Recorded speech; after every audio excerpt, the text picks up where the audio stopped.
Good morning. Bumili ako ng tasa sa Shopee. Gusto ko makaranas ng makainom sa magandang tasa. Diba? Simple lang buhay. Bili mo na lahat ang gusto mo. Kahit may sakit ka na, habang may lakas ka pa. Maka-experience ng magandang tasa.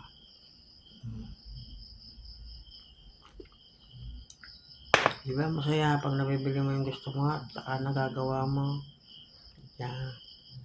Thank you na lang kay Lord. Buhay pa tayo.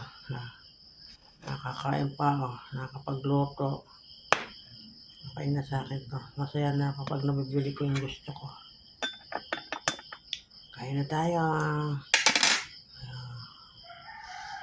Enjoy life lang tayo habang tayo may lakas pa. Bili tayo ng gusto natin. Kainin natin ang gusto natin.